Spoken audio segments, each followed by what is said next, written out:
There's been a lot of talking going on ever since Jaden Rashada announced Miami. Well, Jayden came out to shoot down the rumors. You are Locked On Canes, your daily podcast on the Miami Hurricanes, part of the Locked On Podcast Network, your team every day.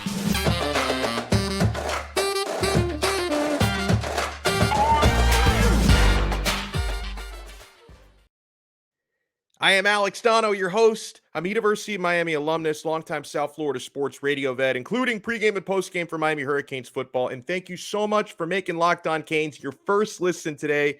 We are available free wherever you get your podcasts and available free on YouTube.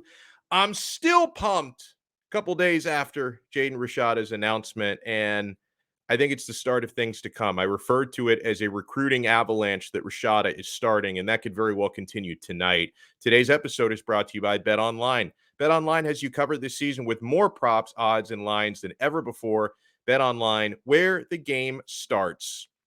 So if you've been on college football Twitter for the last couple of days, you've seen a lot of noise about Jaden Rashada picking Miami. Why did he pick Miami? You had that On3 report that claimed he had an $11 million NIL bid from Florida, and he had a $9.5 million NIL bid to play for Miami, and he took the $9.5 million bid and all that. First thing I'm going to say on it, guys, I've done some digging on this, and I have been told those numbers, 9.5 million, 11 million, ludicrous. It's complete fantasy. Yeah, he's a high-profile quarterback, and in today's landscape of name, image, and likeness, yeah, I'm sure Jaden Rashada is going to make good NIL money, right, as he would anywhere, whether it's Miami, Ole Miss, Florida, Texas A&M, LSU, wherever he had committed, he'd be making big NIL money. Like it or not, that's just reality, right? I'm not here to debate the morality of NIL and whether it's ruining college football and all. We could have that debate another time. He would be making big NIL money anywhere he went. But the 9.5 million thing, the 11 million, it's fantasy. It's not real. I had been told. And one of the funny things about the way that fans are bantering about it, obviously Florida fans are disappointed that they didn't land him, that they keep missing on quarterbacks, Jaden Rashada being the most recent miss. And about a week and a half ago, they thought they were getting Rashada. Then he pushed back his commitment, had a great visit to Miami, commits to Miami. So you see a lot of Gator fans flapping their gums about, oh, he took the money to go play at Miami. So, okay, you're basing that on the On3 report.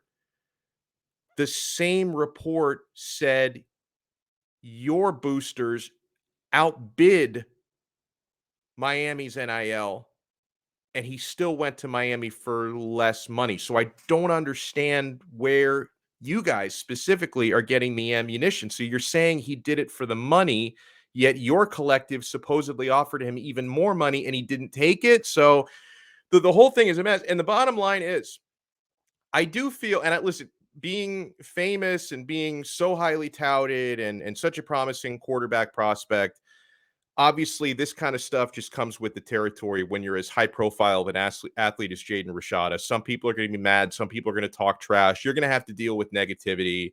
He wants to be an NFL quarterback someday. You're going to have to deal with scrutiny and negativity. It's going to happen, and some of it is going to be ridiculous. So this is just something, he's a 17-year-old kid. He's going to have to learn to deal with this. But I feel really bad that the young man just makes probably the biggest decision of his life to this point. And a lot of people just don't want to let him enjoy it and are going to question his motives for making that decision. Only God, Jaden Rashada, and Jaden's family know exactly why he made the decision, what was in his heart, what he enjoyed about Miami compared to other schools. And for anyone else out there to flap their gums and make assumptions about it, it's really not fair. He's a Miami verbal commit. He's still got to sign his letter of intent. So it's not a slam dunk just yet, but he's a Miami verbal commit.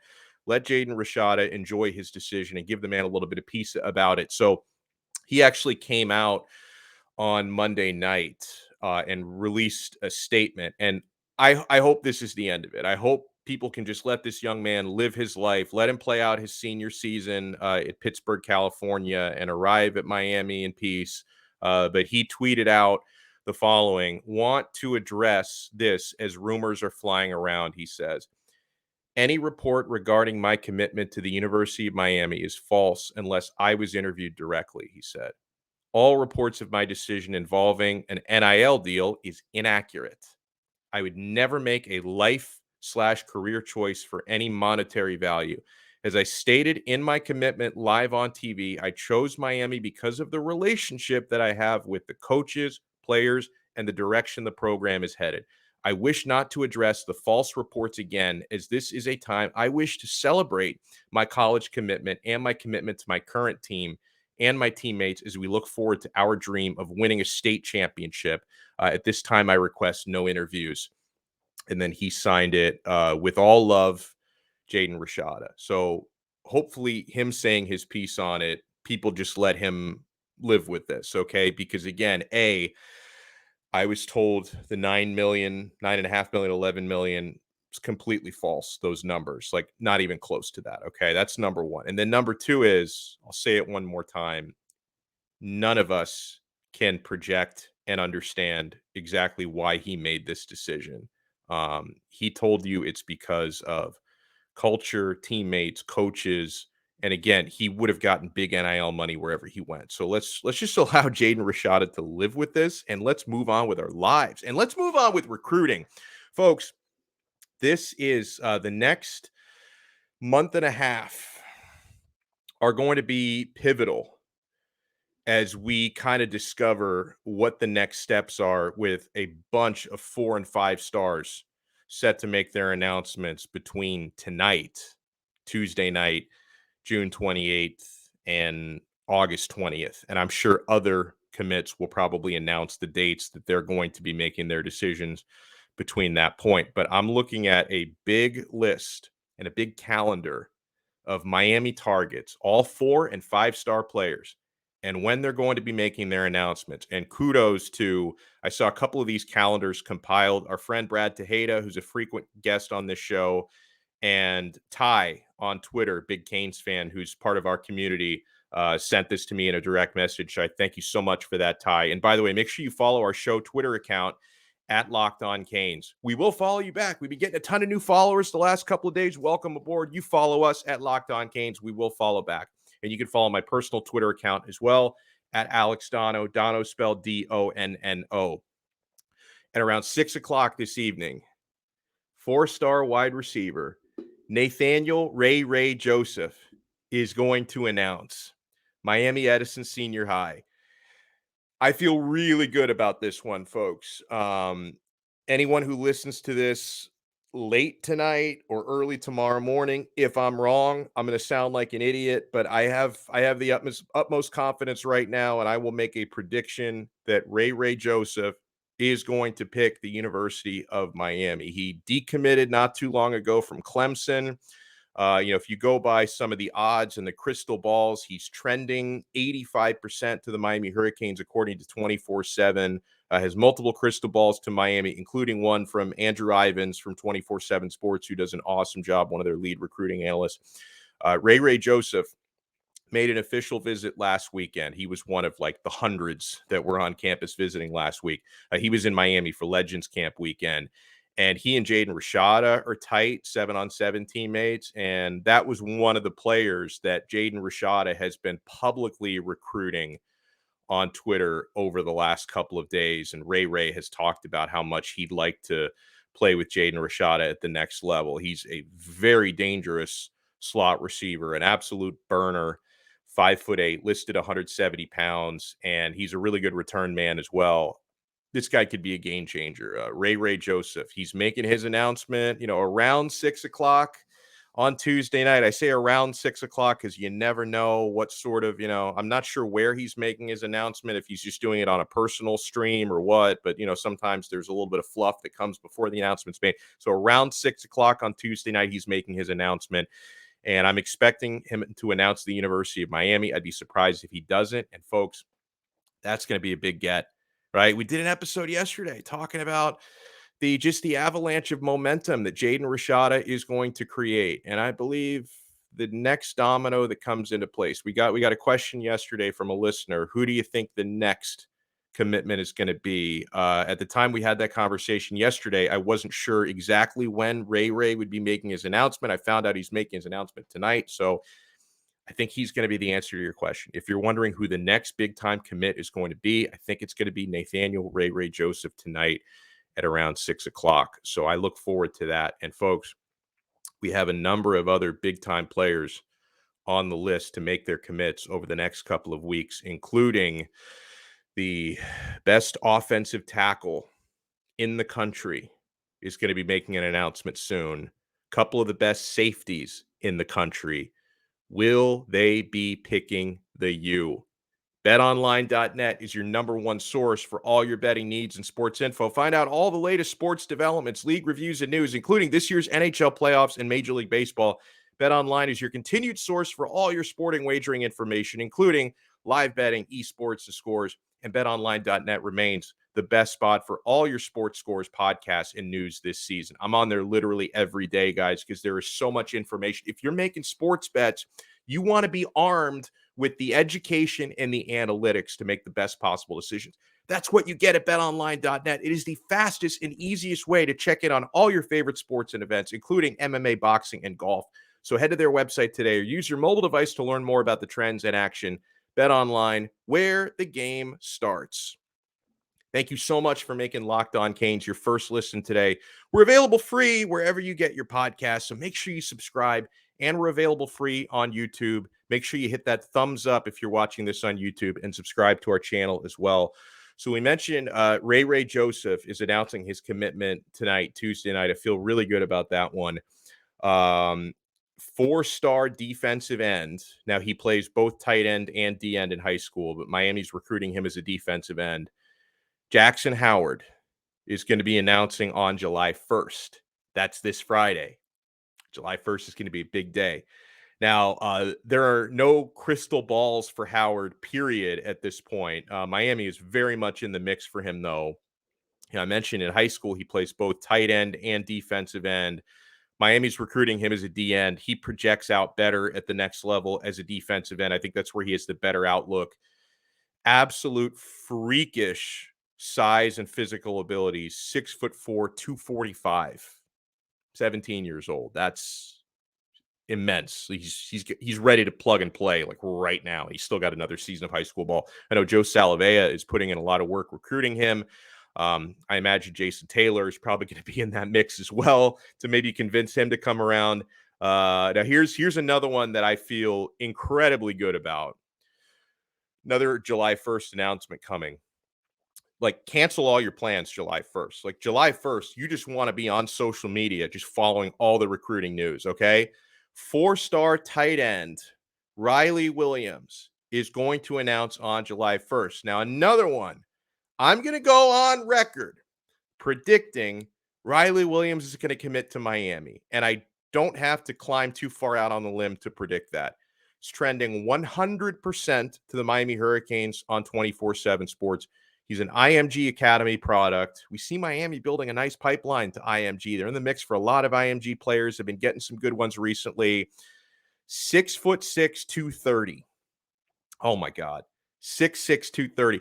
If he commits, this is going to end up being the single greatest tight end class in Miami history. Talking about one single recruiting class. Because if Riley Williams commits, who would be the highest ranked out of the three, you've already got 3-star Reed McKeska, 3-star Jackson Carver, and I think both of them are probably a little bit better than the 3 stars would indicate, and they're both really, really big. 6'5.5", 6'6", and Riley Williams is 6'6". Guys, if we get this done with Riley Williams, if we can get this one over the finish line, I'm telling you, if there's an award for Recruiter of the Year, and I think that I'm sure there is. Miami tight ends coach Stephen Field. You got to give this man some kind of a trophy because he is crushing it, right? He deserves to be talked about on this show every day until eternity because he's already got McKeska, he's already got Jackson Carver, and if you add Riley Williams into that mix, will be an unbelievable 3 tight end trinity of recruits and commits for the class of 2023. I'm pumped. I think he's going to pick Miami. So another July 1st announcement, a player I've really been high on this guy in recent weeks. We've talked about him a lot on the show. I would love to land him. 4-star athlete, Collins Acheampong, plays in Southern California. He's from Ghana. His family moved over here within the last couple of years so he could play basketball. He's discovered, wait, I could be really good at football. He just started playing football. He's already a 4-star recruit. Now, Collins Acheampong, if you go by the predictions and the crystal balls, he is expected to commit to Michigan. That's who the predictions are coming in for. He did have like a lot of other players, had a really nice visit to Miami this past weekend, Legends Camp weekend. Miami would have to, I guess, defy the odds to steal him away from the Michigan Wolverines. But Collins Acheampong, I'm so excited. The ceiling is unlimited for this guy. Unlimited. 6'7", athletic freak, already a 4-star, just started playing football. He's really got to learn the defensive end position. That's where he's projected to play, another edge rusher. And I think Miami's got the coaches to do that. I think they've got the coaches to develop him, and the sky's the limit for this guy. So I hope he picks Miami. Another July 1st announcement. Oh, sorry, this is July 4th, Independence Day. We'll hopefully get some fireworks on that day. 5-star offensive tackle, another IMG Academy player, Francis Mauigoa, is going to announce on Independence Day. Miami's very much in the mix, along with some big hitters. Alabama, USC, Florida, Tennessee are in the mix from Mauigoa. I want to make sure I say that properly. I hope he's not watching this. Like, that guy mispronounced my name. I'm not coming. No, please come. This is another player that Jaden Rashada was personally tweeting to him to recruit him to Miami shortly after Rashada announced his commitment. I don't think there are any crystal balls for him anywhere, but there is some confidence from Miami folks about getting this one. And of course, we know when you've got a former offensive lineman as your head coach who's really into recruiting that position in Mario Cristobal, and Alex Mirabal is one of the hardest working coaches and recruiters out there, Miami's O-line coach, you've got a chance with every blue chip offensive lineman in the country. When you've got Cristobal and Mirabal, you've got a chance at anyone. And I think Miami folks feel optimistic about this one with Francis Mauigoa. He's the number 1 ranked offensive tackle in the entire class of 2023. If we can get this one done July 4th, I'm going to be setting off fireworks, man. It's going to be awesome. July 23rd announcement will be for 5-star safety Joenel Aguero out of Massachusetts. Just visited Miami. Again, another Legends Camp visitor, number 2 ranked safety in the entire class. He's been trending to Georgia. I do believe Miami has a shot. July 23rd, another July 23rd commitment. Now, when you get into the Orlando guys, it gets interesting. There's a lot of good talent in Orlando this year. 4-star offensive tackle Payton Kirkland plays at Dr. Phillips in Orlando. He does have a crystal ball or two to Miami. I've been told he likes Miami a lot. He does feel some pull to Miami, feels some pull to Jaden Rashada, another one that Jaden Rashada has been tweeting to, come to Miami, come play with me. But for Payton Kirkland, we'll have to see how it plays out because Michigan State is considered to be the favorite for him. And I understand like he's got some family maybe pulling him towards Michigan State. So we'll see how influential Jaden Rashada, Cristobal, Mirabal can be in this process because right now maybe Michigan State's the favorite. I hope Miami can become the favorite.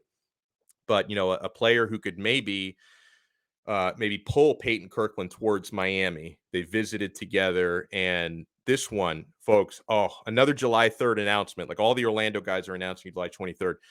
4-star linebacker Malik Bryant from Jones High School in Orlando visited with Payton Kirkland last weekend. I've heard with Malik Bryant, who would be, this would be an excellent get if Miami can bring this guy in. I've heard Charlie Strong is really putting in the work for this one. He's recruiting him hard. Miami is believed to have gained some ground per Rivals, per Kane Sport. Miami is believed to have gained some ground for him. He's another guy who visited last weekend and had a really good visit. And they think Miami is trending up for Malik Bryant. This would be a huge get.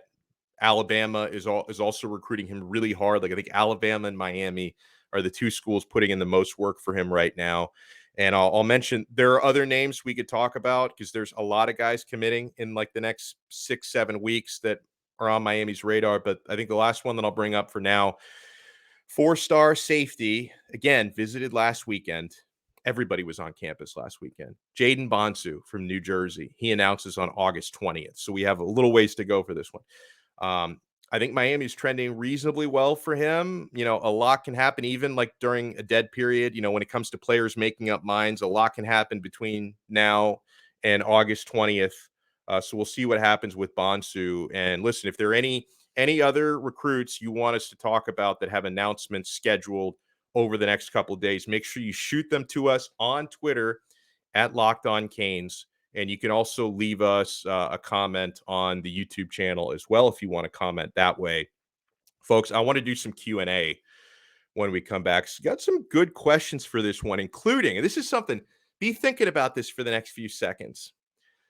The quarterback room that Miami's going to have this coming season and then the season after that, are these the deepest quarterback rooms Miami has had since? How far do you have to go back for the last time Miami had quarterback rooms as deep as we're expecting to have here coming up? Thank you so much for making Locked On Canes your first listen every day. We're available free wherever you get your podcasts and available free on YouTube. So we'll stick on the recruiting tip here for a second. Want to answer a question from MD on Twitter. Tweeted us at Locked On Canes. Curious to hear your thoughts. I think where we finish in the recruiting rankings directly correlates to wins. If we win 8 games, that could net us a top 15 class. 9 wins, we could finish top 10. 10 wins, we finish with a top 5 class. Mario is a monster, and if we win, this class will be special. I don't. You're probably about right with that. I don't have a whole lot to add to that. I think certainly if Miami does win 10 or more games, you can basically bank on a top 5 class with the way that they're trending. But I wanted to read that question because what MD said there, it's a really important reminder, guys, that verbal commits are great, and the momentum you get from certain talented players inspiring other talented players to verbally commit, it's fantastic. But I don't want to undersell the value of actually having a really strong season, because let's remember, none of these players can actually sign their national letter of intent until December. You got a window to do that in December and a window to do it in February. So, yeah, listen, I hope it doesn't happen. It's possible between now and December. If Miami has a shockingly bad season, you could have decommits. You could have players kind of losing faith in the direction that they're going in. And then the opposite of that, I think, is even more true. I think if Miami has like a surprisingly good 10, 11 win season, you're going to have even more players that say, hey, not only was I feeling, pretty confident at Miami's long-term future, they look like they're already ready to compete for national titles. So it's something, so often we're so close to commitments and announcements in the summer, we forget how important the actual season is. So I'm glad MD grounded us a little bit here because, the story of how good the 2023 class is going to be, it's not really fully written until December, right? We're going to see how things play out, because if Miami is like, barely bowl eligible, it's going to hurt recruiting. There's no question about it. If Miami is 10 or 11 wins, it's going to add an extra boost to recruiting. So I think that was a pretty good way that he phrased that there. I like this one. This one makes you kind of step back in time a little bit. Miami Media Associates asks us, how does our quarterback room compare to Miami's teams of the past? Forgetting the supporting team, just talking strictly about the quarterbacks, he says. I think we need to go back to the 80s for such a deep room. Would love to hear your thoughts. Well, early 90s at the very least, okay? So you're talking about, so this coming season, that's before the 2023 guys even arrive. This coming season, you've got TV Dimes as your starter. Jake Garcia, who was even more highly recruited than Tyler Van Dyke, as your backup. Jakari Brown as your third stringer, true freshman, who I really, really like. So, you've got a really good room right now. Then you project to the year after that, even if TVD's gone to the NFL, you're looking at a quarterback room Jake Garcia, who I think will be the starter the year after TVD leaves, and I think he's going to do a great job because Jake Garcia is awesome. Jakari, and this is assuming all these guys stay, by the way. So I'm making an assumption here, but Jake Garcia, Jakari Brown, Emory Williams, Jaden Rashada. That's going to be a heck of a quarterback room. So yeah, honestly, the next couple of years, this has got to be on paper the best quarterback rooms Miami's had. You probably have to go back to Gino Torretta and Craig Erickson in that room together in like 1990. It's probably where you got to go back. Like before that, like Miami has had some great overlaps when it comes to great quarterbacks. I think Vinny and Steve Walsh were in the same quarterback room. Jim Kelly and Bernie Kosar had a year together in the same quarterback room. You know, Miami's had some good quarterbacks since then, but Ken Dorsey never had like a great backup. Brock Berlin was pretty good at Miami, never had a great backup. Well, he did have, it's funny, Brock Berlin's first year, his backup was Derek Crudup, who got a chance to play, didn't play well. Spoiler alert. Then the second year of Brock Berlin, Kyle Wright was, I think, the backup. And, that was a number one recruit in the country, a 5-star guy, but Kyle Wright never panned out. So you can't say that was a great quarterback room. Robert Marvin, Ja'Cory Harris together, anyone? Kyle Wright and what was his name? Freeman. What was his first name? I can't remember now. Somebody's got to help me with that on the chat. Kirby Freeman. You remember that year, 2007, where they were both struggling and like Randy Shannon kept kind of swapping between Kyle Wright, Kirby Freeman, and like they were like competing to see who could play worse. Like that was rough. Kirby Freeman especially. I mean, Kyle Wright. I think Kyle Wright could have been good if he just had more stability with coaches and coordinators.